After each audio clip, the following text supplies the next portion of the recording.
अभिनंदन की भूमि है, ये अभिनंदन की भूमि है, ये तर्पण की भूमि है, ये अर्पण की भूमि है। इसका कंकर कंकर शंकर है, इसका बिंदु बिंदु गंगा जल है। हम जिएंगे तो इसके लिए जिएंगे, हम मरेंगे तो इसके लिए मरेंगे। सबसे पहले 30 मार्च राजस्थान दिवस की स्थापना के उपलक्ष्य में आज मैं और इस रौनक विद्यालय परिवार की तरफ से आप सभी को राजस्थान स्थापना दिवस की बहुत बहुत शुभकामनाएं।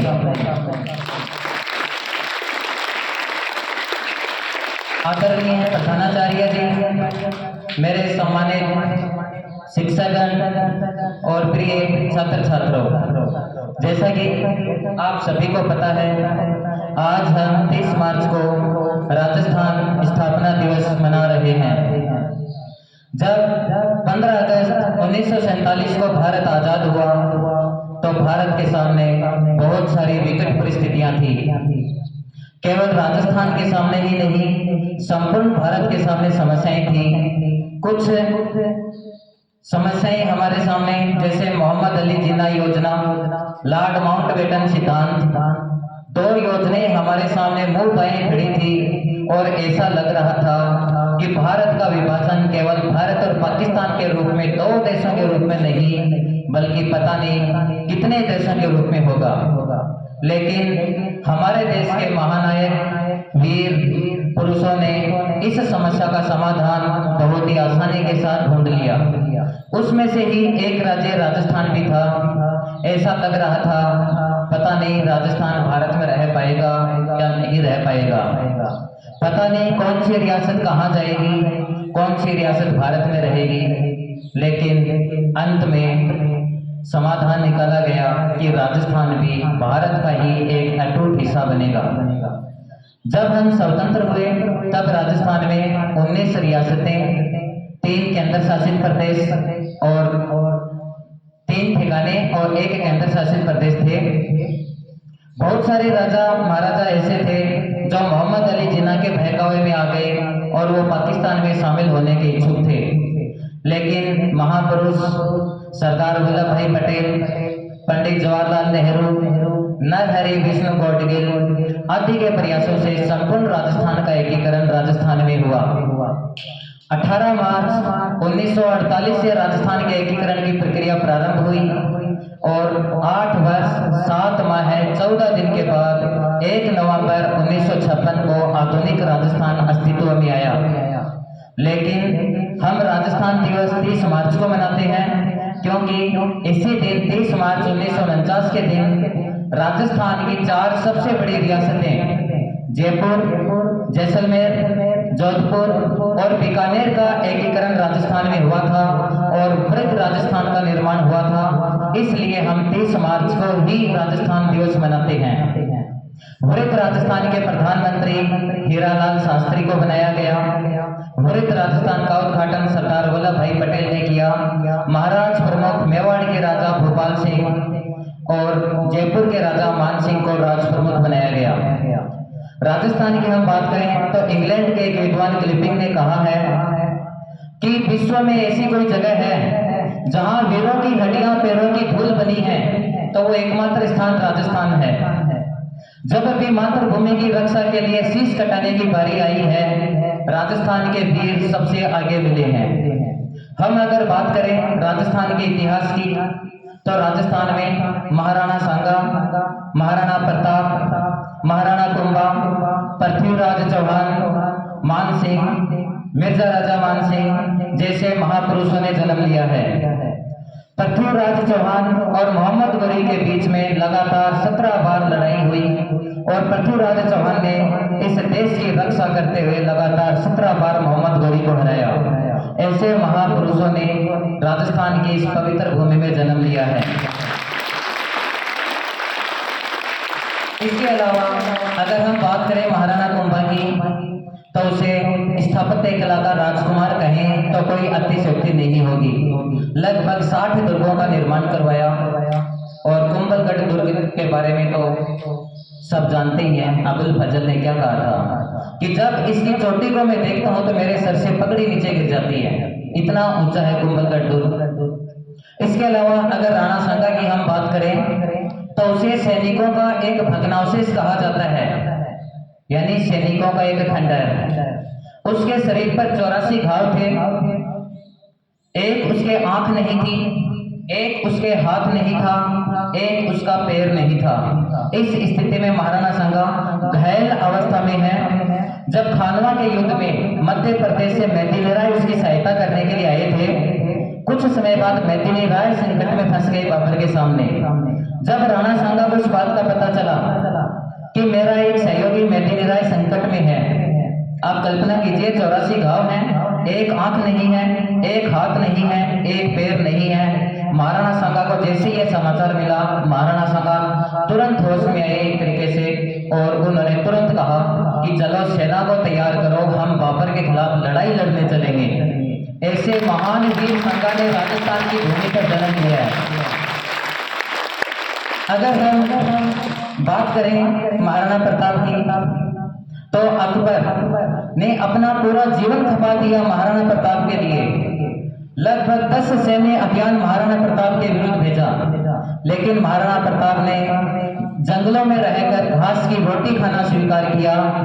दुर्भाग्य देखिए, जब महाराणा प्रताप ने अपने पुत्र अमर सिंह को घास की रोटी खाने को दी, तो वो घास की रोटी भी एक जंगली बिल्ली लेकर भाग गई, यानी उसके पुत्र के नसीब में वो घास की रोटी भी नहीं थी। लेकिन अपने स्वाभिमान, अपना देश, अपना राज्य, अपना गौरव, इसकी रक्षा करने के लिए उन्होंने मुगलों की अधीनता कभी भी स्वीकार नहीं की। ऐसे महापुरुषों ने राजस्थान की भूमि पर जन्म लिया है। बात करें अगर धार्मिक क्षेत्र में या सांस्कृतिक क्षेत्र में, तो मीराबाई को आज कौन नहीं जानता। कृष्ण भक्त मीराबाई, जिन्होंने कृष्ण की भक्ति करने के लिए अपना राजपाट सब कुछ छोड़ दिया, अपना जीवन, अपना सब कुछ श्री कृष्ण को न्यौछावर कर दिया और अपना पूरा जीवन कृष्ण भक्ति में समर्पित कर दिया। उसके परिवार वाले, उसके पति, वो इस बात से खुश नहीं थे कि एक राज परिवार की महारानी मंदिरों में रहे, एक साध्वी के रूप में रहे, तो हमारे आत्म सम्मान को ठेस पहुंचती है। उनके परिवार वालों ने जहर मिलाकर मीराबाई को पिलाया, लेकिन कृष्ण भक्ति, वो इतनी महान कृष्ण भक्ति थी कि वो जहर भी उसके लिए अमृत बन गया। तभी तो मीराबाई ने कहा था, मैं तो अमृत समझकर पी गई है जहर का प्याला, यानी उस जहर के प्याले को भी वो अमृत समझकर पी गई थी। अगर हम बात करें महिलाओं के ही क्षेत्र में, तो हमारे इस राजस्थान भूमि में पन्ना धाय ने भी जन्म लिया, जिसने महाराणा प्रताप के पिता उदय सिंह की रक्षा करने के लिए अपने पुत्र का बलिदान दे दिया। जब भी बात मातृत्व की आती है, माँ की ममता की आती है, तो हम पन्ना धाय का उदाहरण देते हैं। इससे बड़ा उदाहरण इतिहास में हमारे सामने नहीं हो सकता कि एक दूसरे माँ के बेटे की रक्षा करने के लिए अपने बेटे की बलि होती है। अगर हम संस्कृति के क्षेत्र में ही और आगे बढ़े, तो राजस्थान में ही गुलाबो सपेरा, जो सपेरा डांस के लिए प्रसिद्ध है, उसे पद्म श्री अवार्ड मिला। तो हम नृत्य के क्षेत्र में भी पीछे नहीं हैं।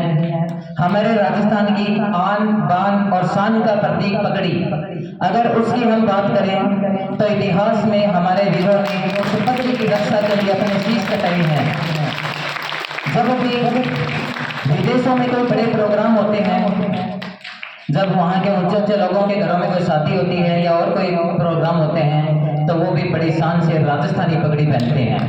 इससे ज्यादा गौरव की बात हमारे लिए कुछ और नहीं हो सकती। राजनीति के क्षेत्र में अगर बात करें, तो हमने देश को एक उपराष्ट्रपति स्वर्गीय भगत सिंह शेखावत के रूप में भी दिया है, यानी हम राजनीति के क्षेत्र में भी पीछे नहीं हैं। अगर हम सामाजिक क्षेत्र की बात करें, तो अमर सिंह भाटिया का नाम आपने सुना होगा। जब 1857 की क्रांति चल रही थी, उस समय तात्या टोपे और रानी लक्ष्मीबाई का आर्थिक सहयोग किया था। बीकानेर के थे अमर सिंह भाटिया और उन्होंने अपनी पूरी संपत्ति 1857 के क्रांतिकारियों को दान कर दी थी। अंग्रेजों ने उसे अपना सबसे बड़ा दुश्मन माना था और बाजार के बीच में अमर सिंह भाटिया को पेड़ पर लटकाकर फांसी की सजा दे दी थी। इसके अलावा इसी क्षेत्र में अगर एक और महापुरुष की बात करें तो भामाशाह नाम आपने सबने सुना है। जब महाराणा प्रताप के सामने विकट परिस्थितियां थी, जब वो अपना राज परिवार सब कुछ छोड़कर जंगलों में रह रहे थे, तो अमर सिंह भाटिया माफ कीजिए, भामाशाह ने महाराणा प्रताप को इतनी सहायता दी थी, उसके 40,000 सैनिक 25 साल तक खाना खा सकते हैं, इतनी सहायता भामाशाह ने महाराणा प्रताप को दी थी। जब महाराणा प्रताप निर्वश हो गए थे कि मैं अकबर का सामना नहीं कर सकता और वो गुजरात चले गए थे, उस समय भामाशाह से मुलाकात हुई थी और भामाशाह ने अपने जीवन की पूरी कमाई हुई पूंजी महाराणा प्रताप को समर्पित कर दी। इसके अलावा बीकानेर के शासक उस समय मुगल दरबार में रहते थे, तो उन्होंने महाराणा प्रताप को एक खत लिखा था। आप महाराणा प्रताप की वीरता की कल्पना कर सकते हैं उस पत्र से। उन्होंने कहा था उस पत्र में कि हे प्रताप, चाहे अपना जीवन न्यौछावर कर देना, चाहे अपना शीश कटवा लेना, लेकिन अकबर की अधीनता स्वीकार मत करना। मैं जब अकबर के सामने अपनी मूंछों को ताव देता हूँ तो अकबर मेरे से कहता है, हे राजन, मैं पूरे भारत का राजा हूँ, तो मेरे सामने मूंछों को ताव देता तो अच्छा नहीं लगता। तो मैं मेरे सर को बड़े फक्र के साथ ऊपर करके कहता हूँ, हे अकबर, तू पूरे भारत का राजा नहीं है, क्योंकि आज भी प्रताप तेरे अधीन नहीं है। ऐसे महापुरुषों ने इस धरती पर जन्म लिया। तो मैं महाराणा प्रताप के बारे में आपको 2 लाइनें सुना रहा हूँ। चेतक पर सवार होकर जब वो युद्ध के क्षेत्र में आता था, बाबर के औलादों के भी दांत खट्टे हो जाते थे। 8 फुट महाराणा से वो अपना कद मापा करते थे, देख सामने अकबर के भी गुर्दे कांपा करते थे। घास चपाती खाने वाला खुद वो एक जुगाड़ कहानी था। उस मेवाड़ी पानी के आगे अकबर भी पानी पानी था। उस राजपूती गाथा के तन पर वो स्वाभिमान का जेवर था, मरते दम तक नहीं झुका वो सूर्यवंशी तेवर था। अंतिम 4 लाइनें थोड़े गौर से सुनना, आप भी अपने जीवन में उतार सकते हो। महाराणा प्रताप के बारे में ही है। गिरा जहां पर खून वहां का पत्थर पत्थर जिंदा है, गिरा जहां पर खून वहां का पत्थर पत्थर जिंदा है, जिस्म नहीं है मगर अक्सर अक्सर जिंदा है। जीवन में ये अमर कहानी तुम भी अक्सर अक्सर गढ़ लेना, जीवन में तुम भी ये अमर कहानी अक्सर अक्सर गढ़ लेना। अगर हो गए तुम्हारे जीवन में कभी सूर्य अस्त तो तुम एक बार महाराणा प्रताप पढ़ लेना। अगर हो गए तुम्हारे जीवन में कभी सूर्य अस्त तो तुम एक बार महाराणा प्रताप पढ़ लेना। आपके जीवन में जो अंधकार है वो दूर हो जाएगा, आपके जीवन में प्रकाश आ जाएगा। आप महाराणा प्रताप से प्रेरणा ले सकते हैं। अगर आप बात करें अपने क्षेत्र की, नागौर की, मारवाड़ क्षेत्र की, तो रामचंद्र सेन, जिसको शायद हमने इतिहास की किताबें में भुला दिया। महाराणा प्रताप से भी थोड़ा सा पहले उनका समय, जिस रास्ते पर महाराणा प्रताप चले थे उसी रास्ते पर रामचंद्र सेन भी चले थे। इसके अलावा नागौर का जिक्र महाभारत में भी होता है हरिश्चंद्रपुर के रूप में। तो राजस्थान का ऐसा कोई हिस्सा नहीं है जिसका जिक्र भारत के इतिहास में नहीं होता। बड़े वीर महापुरुष ने जन्म लिया है। मैं अंतिम 4 लाइनों के साथ मेरी वाणी को विराम देता हूँ। जिस धरती को राणा सांगा पन्ना धाय का वरदान मिला, मीरा के एक तारे को गिरधर नागर का गान मिला। जब भी बारी आई शीश कटाने की अपनी मातृभूमि पर, सबसे आगे अपना प्यारा राजस्थान मिला। तो एक बार फिर से मेरी तरफ से और विद्यालय परिवार की तरफ से मैं आप सभी को राजस्थान दिवस पर हार्दिक शुभकामनाएं देता हूँ। जय हिंद, जय भारत।